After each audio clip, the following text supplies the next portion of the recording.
देखिए ना, नया साल आ गया है और सभी ने अपने लिए साड़ी खरीद ली। लेकिन आपने तो मुझे अभी तक एक भी साड़ी नहीं दिलाई। लेकिन तुम इतना गुस्सा क्यों कर रही हो? मैं जितना भी कमाता हूं, तुम्हें ही तो लाकर देता हूं।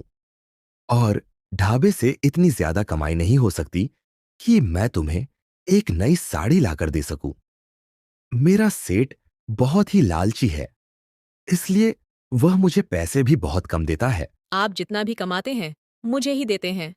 और इस झोपड़ी में रहते हमें कई साल हो गए हैं। रोज वही सूखी रोटी खाने को मिलती है। तू अपने काम से कम रख, मैं जा रहा हूं ना काम करने। सीमा की शादी को कुछ ही महीने हुए थे, लेकिन उसका पति उसे पत्नी की खुशियां नहीं दे पा रहा था। रामू एक ढाबे में काम करता था और उसी से उसके घर का चूल्हा जलता था। रामू एक दिन अपने मालिक की दुकान में साफ सफाई का काम कर रहा होता है। तभी उसका मालिक कहता है, टेबल नंबर 24 का ग्राहक कब से तुझे पुकार रहा है? रामू, तेरा ध्यान किधर है? इस तरह से तो बिल्कुल नहीं चलेगा। मतलब एक काम कर, तू अपना हिसाब कर ले और कहीं और जाकर काम देख ले। लेकिन मैं तो आपके ढाबे पर कई सालों से काम कर रहा हूं, तो फिर आप ऐसा क्यों कह रहे हैं? मेरी बीवी का भाई यानी मेरा साला गांव से आया है। उसको कम धंधा नहीं मिल रहा है, इसलिए वह मेरे काम में हाथ बटाना चाहता है। अब दो दो कारीगरों को तो मैं रख नहीं सकता, इसलिए तुझे यहां से जाना होगा। मालिक, आप तो जानते हैं कि मैं समोसा और तंदूरी बहुत ही बढ़िया बनाता हूं। मेरे यहाँ पर ग्राहकों की भीड़ लगी रहती है, परंतु अपने सेल को भी माना नहीं कर सकता। ना तू तो जानता ही है कि सेल को माना करना आफत मोल लेना है। अगर मैंने उसको माना कर दिया तो मेरी बीवी मुझे जीने नहीं देगी, इसलिए तुझे यहां से जाना ही पड़ेगा। रामू सोचने लगता है कि उसे इस काम से कोई लाभ या घाटा नहीं है। इसलिए रामू वहां से मुंह लटकाकर चला जाता है और रास्ते में चलते चलते सोचता है, अब मैं क्या करूं? वैसे भी सीमा तो मुझसे लड़ती रहती है। अगर उसे इस बात के बारे में पता चला कि मेरी नौकरी चली गई है, तो न जाने वह क्या कहेगी।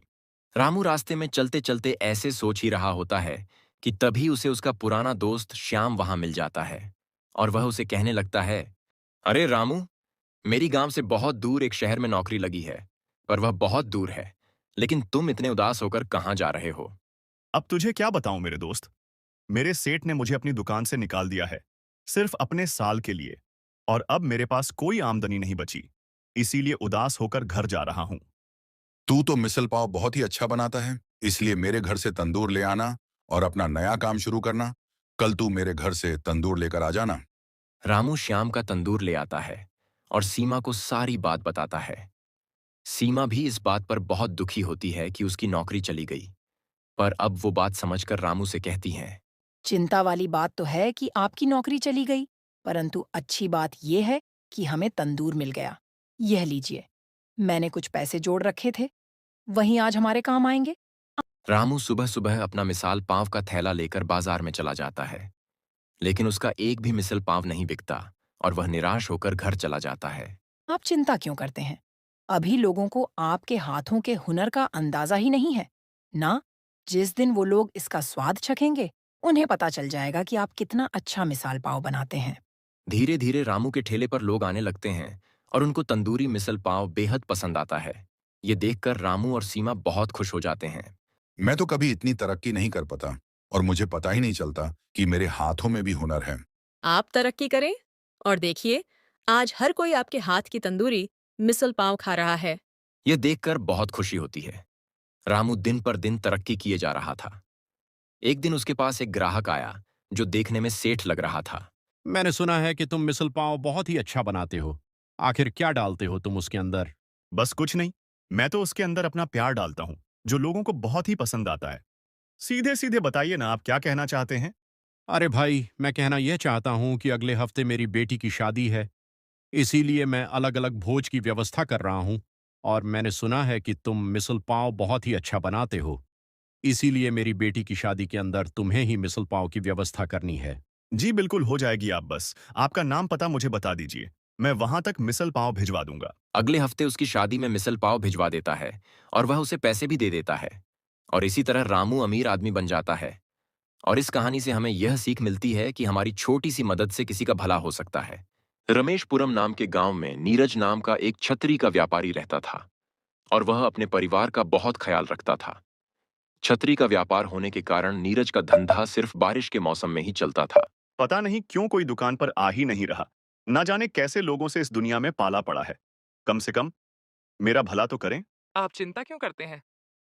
जब तक मैं हूं, आपको चिंता करने की कोई आवश्यकता नहीं है। मैं लोगों के घर पर काम करके अपना घर चला सकती हूँ। मुझे अच्छा नहीं लगता तुम्हारा यूं काम करना। नीरज ने मायूसी से कहा। गांव में हालात और खराब हो रहे थे। मौसम का मिजाज ऐसा था कि कभी तेज धूप तो कभी लगातार बारिश हो रही थी। बदलते मौसम के कारण गांव वाले बीमार पड़ रहे थे। एक दिन वैद्य जी गांव में आए और बीमारों का इलाज करने लगे। गांव के लोगों ने वैद्य जी से पूछा, यह सब मौसम का कहर क्यों है? वैद्य जी ने सबको इकट्ठा किया और एक पुरानी कहानी सुनाई। उन्होंने बताया, आज से 10 साल पहले गांव के सरपंच ने जंगल काटने का आदेश दिया था। उस जंगल के बीच एक बुढ़िया रहती थी। जब जंगल काटा गया और बुढ़िया का घर उजाड़ दिया गया, उसने गांव को श्राप दिया कि गांव तबाह हो जाएगा। पर उसने यह भी कहा कि एक हुनरबाज इस गांव को प्रलय से बचाएगा। गांव वाले वैद्य जी की बातों को ध्यान से सुन रहे थे। वैद्य जी ने नीरज की ओर इशारा करते हुए कहा, नीरज, तुम्हारा घर बारिश और धूप से अछूता कैसे है? ये तुम्हारी छतरियां ही गांव को बचा सकती हैं। बुढ़िया ने कहा था, वही हुनरबाज गांव को बचाएगा जिसकी बनाई चीज से लोग सुरक्षित रहेंगे। लेकिन मैं क्या कर सकता हूं? मैं तो बस छतरियां बनाता हूं। वैद्य जी बोले, तुम्हारी छतरियों में जादू है। तुम अपनी बनाई छतरी किसी घर पर लगाओ और देखो क्या होता है। नीरज की पत्नी ने उसकी बनाई छतरी लेकर एक घर पर लगाई। देखते ही देखते वह घर छतरी घर में तब्दील हो गया, जो बारिश और धूप से पूरी तरह सुरक्षित था। गांव वाले यह देख दंग रह गए। नीरज भाई, हमें भी छतरी बना दो। गांव वाले एक साथ बोले। नीरज ने दिन रात मेहनत करके सभी के लिए छतरियां बनाईं। धीरे धीरे पूरे गांव के घर छतरी घर में बदल गए। लेकिन समस्या अभी पूरी तरह खत्म नहीं हुई थी। सरपंच ने नीरज से पूछा, ये श्राप कब खत्म होगा? यह श्राप तभी खत्म होगा जब गांव वाले मिलकर पौधे लगाएंगे। जंगल को पुनर्जीवित करना होगा। सभी गांव वाले नीरज के नेतृत्व में पौधे लगाने लगे। कुछ ही महीनों में गांव का पर्यावरण सुधर गया। बारिश थम गई और बुढ़िया का श्राप भी समाप्त हो गया। नीरज की आर्थिक स्थिति सुधर गई और वह पूरे गांव का हीरो बन गया। गांव में अब खुशहाली छा गई। सभी मिलकर मेहनत करने और प्रकृति का ध्यान रखने का संकल्प लेते हैं। नीरज, तुमने हमें बचा लिया, सरपंच ने भावुक होकर कहा। नहीं, नीरज ने मुस्कुराते हुए कहा, यह सब गांव वालों के साथ मिलकर करने का नतीजा है। और इस तरह रमेशपुर एक बार फिर से शांति और समृद्धि का स्थान बन गया।